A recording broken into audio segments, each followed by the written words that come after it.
상쾌한 아침 원주에서 출발합니다.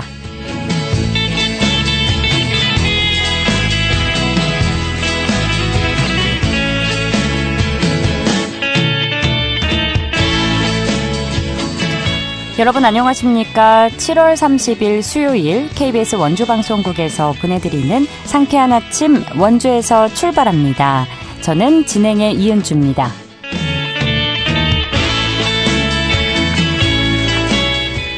절기상 중복인 오늘 삼복더위라는 말을 실감하게 하는 날씨입니다. 전국 대부분 지역에 폭염특보가 내려진 가운데 아침 최저기온 22도에서 25도로 출발했고요. 한낮에는 최고 35도까지 오르겠습니다. 하늘은 대체로 맑겠지만 오후 들어 5에서 30mm의 소나기가 예보돼 있는데요. 양산 겸 우산을 챙겨 다녀주시는 게 좋겠습니다. 또 건강관리도 각별히 주의해 주시기 바랍니다. 오늘 준비한 소식입니다. 원주공항의 국제공항 승격 문제는 원주시 주요 현안 중에 하나죠. 현재까지의 진척 상황과 앞으로의 계획 점검해 보겠습니다. 또 최근 3년간 원주의 8월 화재 발생이 꾸준히 늘고 있는데요. 냉방기 안전 사용을 비롯한 전기 화재 예방 수칙 리포터 현장에서 전해드립니다. 끝으로 강원 영서 남부권 소식 차례로 만나보는 통신원 코너, 오늘은 횡성군 통신원 연결해 보도록 하죠. 7월 30일 수요일 상쾌한 아침 원주에서 출발합니다.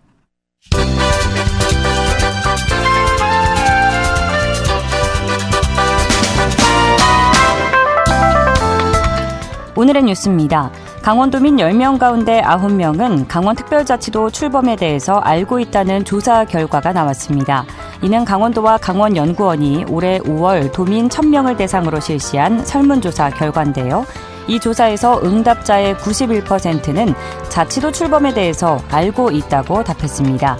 이 같은 인지도는 지난해 9월 58%보다 크게 높아진 것입니다.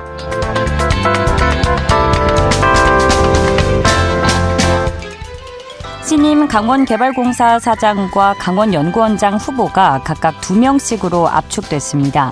강원개발공사 임원추천위원회는 서류 전형과 면접을 거쳐 내부와 외부 인사 각각 1명씩을 사장 후보자로 추천했습니다. 또 강원연구원도 최근 원장 후보자 2명을 선발했습니다. 이들은 각각 경제계와 연구원 출신입니다. 두 기관의 최종 기관장 후보는 이달 말쯤에 결정될 전망입니다.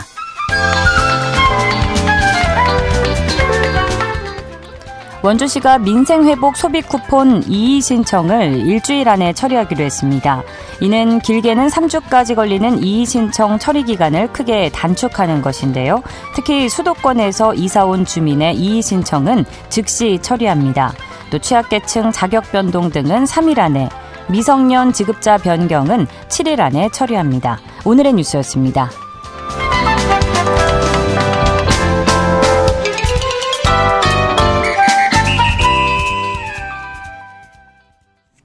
상쾌한 아침 원주에서 출발합니다. 함께하고 계십니다.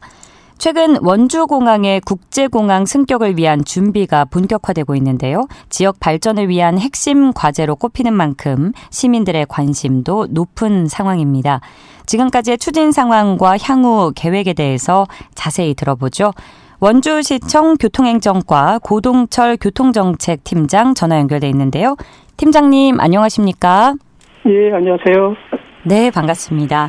자, 먼저 자세한 이야기를 듣기에 앞서서 원주공항의 국제공항 승격은 어떤 배경에서 추진되고 있는 사업인지 들어보겠습니다. 네, 두 가지 측면에서 살펴봐야 합니다. 하나는 수출 비중인데요.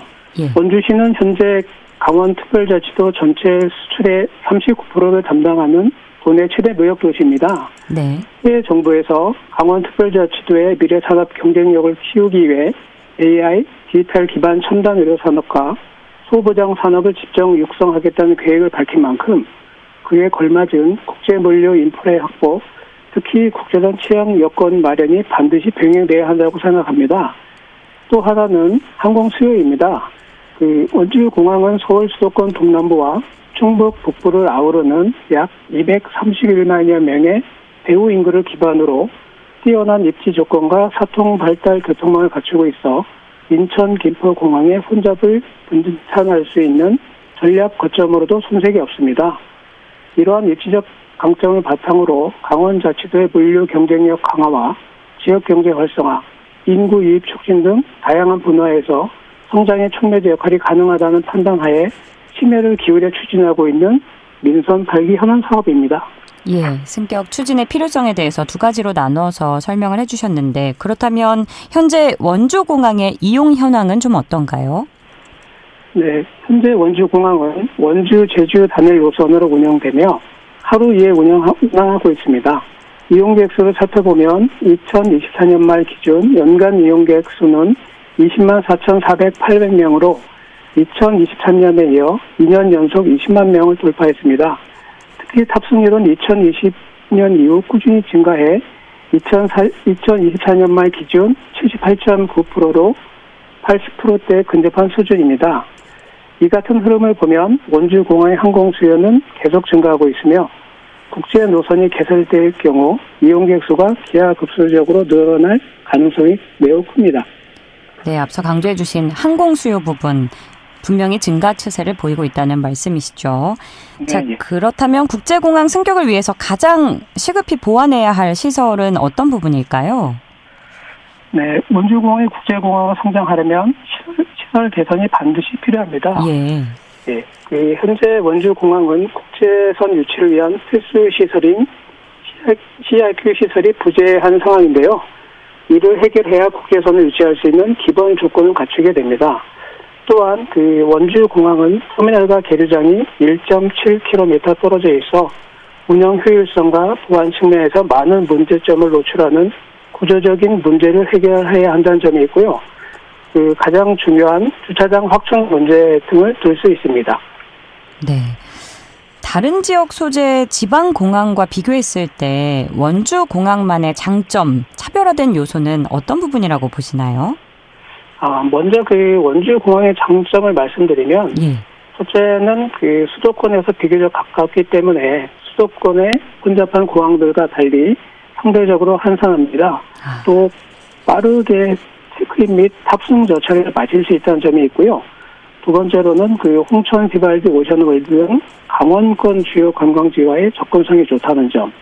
세 번째로는 원주시는 원주공항의 국제공항 승격을 적극적으로 추진하고 있어 향후 국제선 취항 시 물류 및 인적 교류 증가를 통한 지역경제 활성화에 크게 기여할 것을 기대된다는 점을 들 수 있습니다. 예. 다음으로 타 지역 공항과 차별되는 요소에 대해서 말씀을 드리면, 네. 첫째는 공군기지와 활주로가 공유하는 민군 겸용공항이라는 특징이 있고요. 두 번째로는 현재 국내 공항 중 규모가 가장 작고 운항 편수가 적은 편입니다.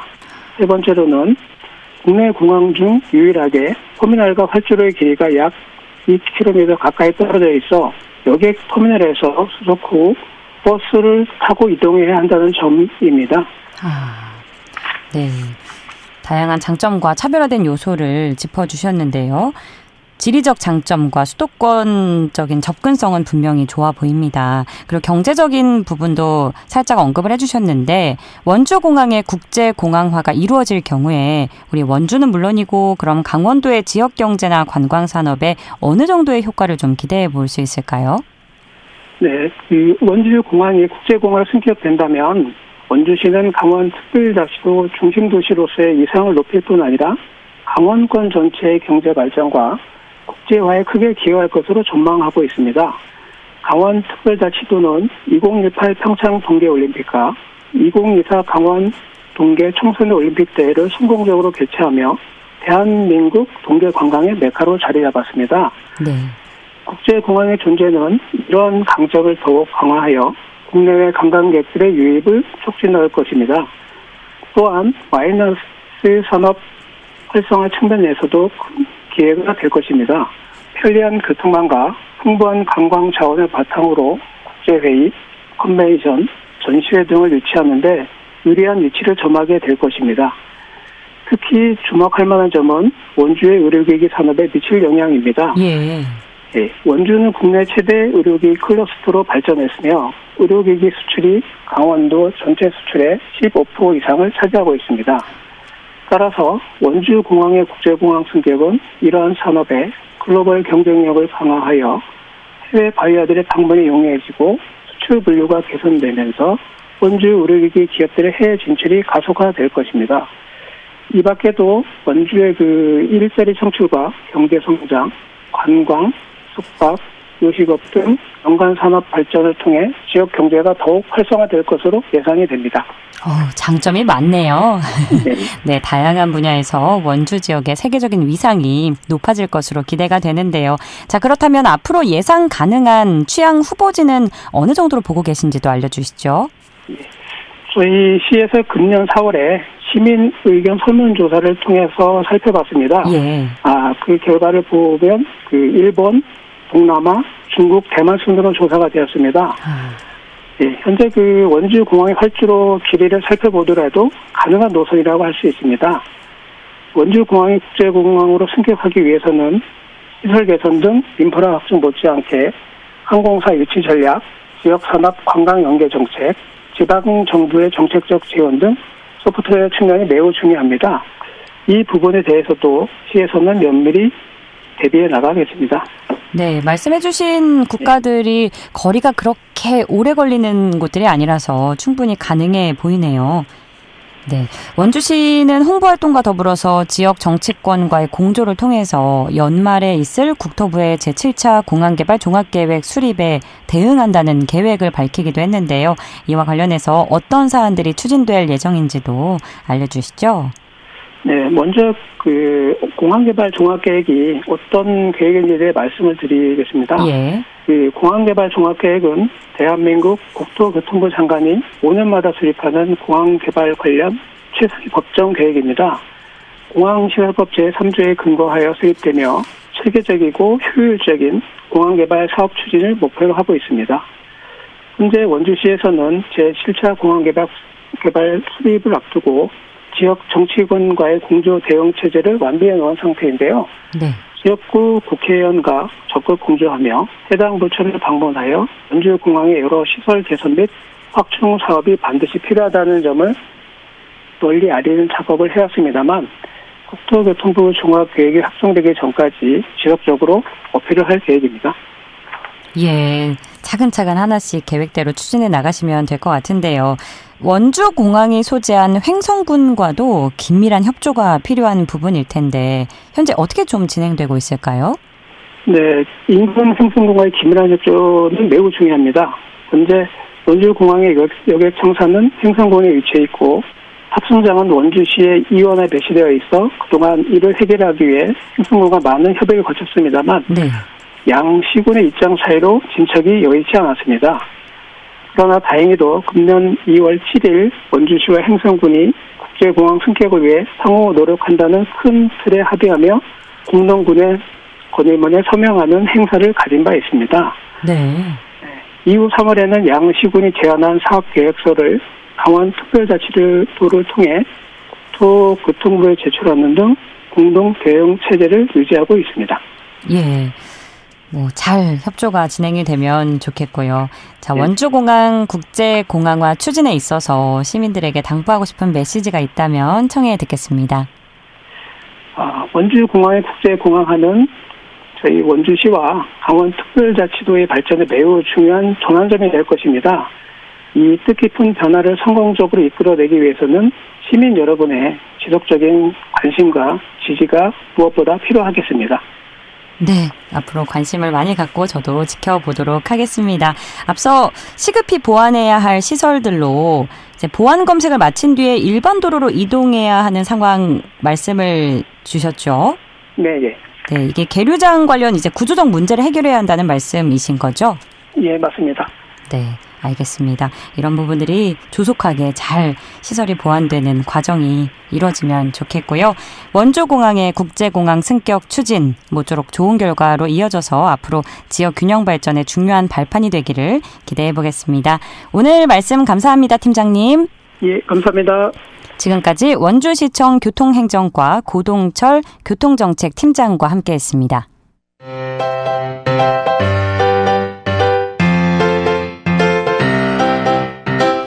KBS 원주방송국이 유튜브 다시 듣기 서비스를 실시합니다. 매일 아침 강원 영서남부권의 뉴스와 정보를 전해드리는 상쾌한 아침 원주에서 출발합니다는 KBS 원주라디오 유튜브 채널을 통해 다시 들을 수 있습니다.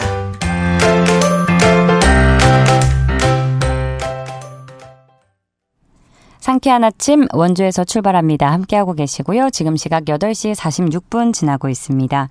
올여름 역대급 폭염과 열대야가 예고된 가운데 에어컨과 선풍기 사용도 최고조에 달할 것으로 예상되는데요. 이에 8월 냉방기기로 인한 화재 예방에 주의가 필요합니다. 리포터 현장에서 관련 내용 알아보도록 하죠. 추인혜 리포터 함께합니다. 어서 오세요. 네, 안녕하세요. 네, 8월 냉방기 화재 예방이 중요해졌는데 원주에서는 관련 사례가 느는 추세라고요? 네, 무더위가 이어지고 있는 만큼 이번 여름 오는 8월에 에어컨과 선풍기 같은 냉방기기 사용 역시 크게 늘 텐데요. 네. 최근 원주에 매년 8월에 발생하는 화재가 증가하는 추세로 3년 동안 원주에서 발생한 8월의 화재 원인 대부분이 전기적인 요인, 부주의로 인한 화재였습니다. 원주의 작년 8월 화재 발생 건수는 3년 전보다 2배가 늘었는데요. 화재 발생 장소는 창고, 공장 같은 비주거시설이 가장 많았고 이어서 주거시설, 차량 화재 순이었습니다. 전기적인 요인으로 인한 화재가 가장 많았던 만큼 집이나 회사, 학교에서 냉방기기를 사용할 때 안전하게 사용하는 게 가장 중요한데요. 관련 내용 원주소방서 김수장 예방총괄팀장에게 들어보시죠. 네, 지난 원주 지역에서 지난 3년 동안 8월 달에만 발생한 화재 현황을 분석을 해보니까 2022년에는 15건, 2023년에는 20건, 2024년에는 30건의 화재가 발생한 것으로 나타났는데요. 8월 달에는 평균적으로 한 21.6건의 화재가 발생하는 셈이 됩니다. 8월 달에 발생하는 화재의 원인을 살펴보니까 전기적 요인, 또 기계적 요인, 부주의 등 실화가 주요 원인을 차지했습니다. 따라서 화재 분석 통계에 기반해서 말씀을 드리면 특히 여름철에는 에어컨, 선풍기 등과 같은 냉방기기를 가정이나 회사에서 많이 사용하게 되는데요. 시민들께서 전기제품 사용에 대한 주의가 필요하다는 결론에 도달하게 됩니다. 네, 원주 지역에서 8월 달에 발생한 화재가 3년 전에는 15건에서 작년에는 30건으로 2배가량 증가한 것으로 나타났는데요. 원인을 조금 자세히 들여다보면 매년 전기적 요인에는 화재가 30-40%를 차지하고 있고 부주의가 30% 정도를 차지합니다. 네, 많은 분들이 이번 주에도 냉방기를 장시간 사용하고 계실 텐데 주의가 필요해 보입니다. 특히 어떤 점에 신경을 좀 써야 될까요? 네, 냉방기로 인한 화재 중에는 제품에 결함이 있거나 기계적인 원인 때문에 발생하기보다는 주로 사용할 때 부주의로 인한 화재가 가장 많다고 하는데요. 네. 멀티탭, 콘센트 관리가 특히 중요하다고 합니다. 최근 발생한 화재 원인으로는 접촉 불량에 의한 과열, 과부하 등이 원인인데요. 전문가들은 이 에어컨을 연결할 때는 멀티탭보다는 전용 단독 콘센트에 연결하고 문어발식 연결을 삼가는 게 기본이라고 강조합니다. 네. 멀티탭에 여러 가지 전자기기를 동시에 꽂지 않아야 하고요. 또 에어컨은 특히 낡은 멀티탭에 연결하지 않아야 합니다. 에어컨 실외기 주변의 청소도 중요한데요. 먼지나 이물질이 쌓이지 않도록 주기적으로 청소하는 것을 잊지 말아야 합니다. 이 실외기 주변에 먼지가 쌓이거나 가연물이 놓였을 때 사소한 부주의로 화재가 이어질 수 있기 때문인데요. 실외기 먼지를 주기적으로 청소해서 주변 청결을 유지하는 게 중요합니다. 원주소방서 김수장 예방총괄팀장에게 이야기 이어서 들어보시죠. 아무래도 기계적 요인이나 제품 결함보다는 분전반이나 멀티탭, 또 콘센트 등에서 많이 화재가 발생하는데요. 특히 접촉 불량에 의한 단락, 과열, 과부하 등이 주요 화재의 원인으로 꼽힙니다. 네, 올 여름에도 역대급 폭염과 열대야로 인해 냉방기기 사용이 많이 증가하고 있는 실정인데요. 여름철에 발생하는 많은 전기 화재의 원인 중에 하나가 냉방기기와 연결된 낡은 멀티탭 등에서 비롯된 것으로 추정됩니다. 청취자분들께서는 냉방기기 멀티탭 점검, 문어발식 콘센트 사용 자제, 에어컨 실외기 주변 가연물 적재하지 않기 등의 간단한 수칙을 지켜주시는 것이 전기화재 예방에 중요하다고 할 수 있겠습니다. 주변에서 화재를 직접 겪으신 분들의 피해 상황을 직접 보신 분들께서는 화재의 위험성을 누구보다 잘 느끼실 거라고 생각이 됩니다. 이 방송을 들으시는 청취자분들께서도 냉방기기를 안전하게 사용해서 안전하고 시원한 여름을 보내셨으면 합니다. 네, 끝으로 시민들이 여름철 전기 화재 예방을 위해서 기억해야 할 점이 있다면 정리해 주시죠. 네, 우선 원주 소방서가 여름철 화재 전기 예방을 위한 교육과 캠페인에 힘쓰고 있는데요. 관련 내용을 원주 소방서 SNS에서 확인하면 자세한 수칙을 또 익힐 수 있습니다. 여름철 전기 화재 대부분은 예방이 가능합니다. 냉방기를 사용할 때 콘센트, 정리, 먼지 청소 이 세 가지를 꼭 기억하시고 안전한 여름 나시기 바랍니다. 네, 열대야 현상이 이어지면서 밤에도 냉방기기를 틀고 자곤 하는데 네. 이런 주의해야 될 점에 대해서 생각을 해보지 못했거든요. 원주 소방서 SNS에서 확인해 보면 된다는 말씀이시죠? 네, 기억해야 할 맞습니다. 점을. 네, 8월을 앞두고 전기 화재 예방법 살펴봤습니다. 오늘도 알찬 소식 고맙습니다. 추인혜 리포터였습니다. 네, 감사합니다.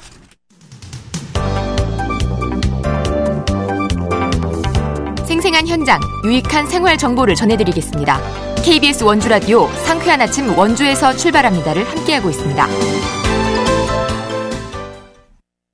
함께하고 계신 지금 시각 8시 51분 지나고 있습니다. 각 지역 소식 들어보는 통신원 코너인데요. 월요일 영월, 화요일 평창에 이어서 오늘은 횡성군 소식 전해드립니다. 김지은 횡성통신원 전화 연결돼 있는데요. 안녕하세요. 네, 안녕하세요. 네, 오늘의 첫 소식 살펴보죠. 횡성군 둔내면에 어르신과 1인 가구를 위한 공장형 빨래방이 문을 열었다고요? 네, 그렇습니다. 강원특별자치도의 공모사업인 2024년 농촌마을 활력 프로젝트 사업에 선정된 사업인데요. 네. 횡성클린케어 협동조합이 추진한 횡성클린케어 공장형 빨래방 개소식이 지난 21일 둔내면 동산아파트 상가에서 열렸습니다. 이번 개소식은 농촌형 복지 모델로서의 공장형 빨래방의 본격적인 가동을 알리는 자리였고요. 빨래방은 특히 오랜 기간 동안 방치되었던 상가 공간을 리모델링해 농촌 돌봄과 경제, 공동체 복지가 융합된 복합 커뮤니티 공간으로 재탄생시켰다는 점에서 의미가 더욱 깊습니다. 네. 횡성 클린케어 공장형 빨래방은 어르신과 1인 가구를 위한 복지 세탁 서비스를 비롯해서 지역 맞춤 일자리 창출과 더불어 숙박업소 등과 연계하여 세탁 사업 기반의 수익 구조를 만들어내는가 하면 문화복지 프로그램 운영과 같이 지역 주민들의 다양한 수요에 응답하고 있다는 평가를 받고 있습니다. 네, 모처럼 지역에 새로운 활력을 불어넣는 소식이었는데 이 사업이 강원도의 공모 사업인 농촌마을 활력 프로젝트 지원 사업의 일환으로 진행됐다고 말씀해 주셨죠. 여기에 대해서 조금 더 자세히 알려주실까요? 네, 농촌마을 활력 프로젝트 지원 사업은 마을 단위 이상의 공동법인 및 단체를 대상으로 강원특별자치도가 2023년부터 추진 중인 농촌 지역 상생과 지역의 지속 가능성을 강화하는 사업입니다. 공모에 선정되면 3년간 총 5억 9천만 원의 사업비가 지원되는데요. 관련해서 횡성군에서는 공급면 부착리, 둔내면 사표 3리가 해당 사업을 진행하고 있습니다. 예, 횡성군의 바람대로 이 빨래방이 농촌 지역을 더 따뜻하게 만들어주는 공동체의 공간이 되길 바라겠고요. 자, 이어서 다음 소식 살펴보죠. 횡성군이 AI 활용 농산물 가공 전문가를 양성한다고요? 네, 그렇습니다. 횡성군 농업기술센터는 지난 7월 22일부터 오는 9월 23일까지 매주 화요일 AI 활용 명품 로컬 푸드 전문가 양성 교육을 실시한다고 밝혔습니다. 이번 교육은 명품 로컬 푸드 생산을 위한 기획부터 유통, 홍보 분야에 이르기까지 AI를 기반으로 사용자가 직접 현장에 접목할 수 있도록 실습 위주로 진행되는데요. 네. 교육을 통해 횡성군의 홍보단 발굴과 로컬 푸드 전문가를 양성할 수 있을 것으로 기대를 모으고 있습니다. 교육은 농산물 가공과 관련 분야 창업에 관심이 있는 횡성군민 26명을 대상으로 총 10회에 걸쳐 매주 화요일 오후 2시부터 6시까지 진행합니다. 교육 장소는 횡성군 농업기술센터 내 안심단지 2층 교육장이고요. 총 40시간의 과정입니다. 네. 네, 주요 내용은 농식품 가치 재발견과 가공 트렌드 분석, 횡성 특산물 최적 레시피 기획 실습, 패키징 디자인, 상세 페이지 및 배너 제작, 쇼폼 제작, 소셜미디어 및 마케팅 실습, 유통 물류 이해와 마케팅 전략 등 AI 활용 역량을 강화하는 내용으로 구성되어 있습니다. 예, 이번 교육을 통해서 지역 농산물이 보다 널리 사랑받을 수 있으면 좋겠습니다. 자, 다음 소식 살펴보죠. 횡성군과 중국 자매도시인 린하이시의 국제교류 행사가 개최됐다고요? 네, 횡성군은 지난 21일부터 25일까지 4박 5일간 중국 자매도시인 저장성 린하이시와 함께 중학생 국제교류 행사를 개최했습니다. 이번 교류 행사는 양 도시 간 자매 결혼 20주년을 기념하는 뜻깊은 자리였는데요. 양국 청소년들이 서로의 문화를 직접 체험하고 교류함으로써 글로벌 시민으로서의 감각과 소양을 키울 수 있도록 기획됐습니다. 지난 코로나19 팬데믹 이후 6년 만에 재개된다는 점에서 더욱 큰 의미를 지닙니다. 네. 교류단은 횡성군과 린하이시 중학생 각 10명으로 구성되며 양국 학생들은 5일간 함께 생활하면서 문화체험, 교육활동, 지역탐방, 스포츠 및 레크리에이션 등 다양한 프로그램을 통해 교류의 폭을 넓혔습니다. 횡성군은 다가오는 12월 중에 횡성군 학생들이 린하이시를 방문하는 역방문 프로그램도 추진하고 있는데요. 이 밖에도 총선 후 교류 기반을 꾸준히 확장해 나갈 계획입니다. 예, 횡성군과 중국 린하이시 교류 소식이었고요. 오늘의 마지막 소식 간략하게 전해주시죠. 네, 산림청 산하 국립횡성축체원이 횡성군 문화관광과 횡성문화관광재단과 함께 산림문화협의체 운영을 시작한다고 밝혔습니다. 이번 협의체는 지자체와 공공기관이 함께 수도권 등 외부 관광 인구 유입을 유도하고 관내 문화 소외 지역 및 소외 계층의 지원을 위한 목적으로 구성됐습니다. 이를 위해 문화예술 교육 프로그램을 개발, 공연, 전시 행사, 발굴 등 다양한 협력 사업을 추진할 계획입니다. 예, 오늘 소식 여기까지 듣겠습니다. 고맙습니다. 네, 감사합니다. 지금까지 김지은 횡성군 SNS 서포터와 이야기 나눠봤고요. 7월 30일 수요일 순서 마칩니다. 지금까지 기술 조원재, 구성 황진영, 진행의 이은주였습니다. 여러분 좋은 하루 보내세요.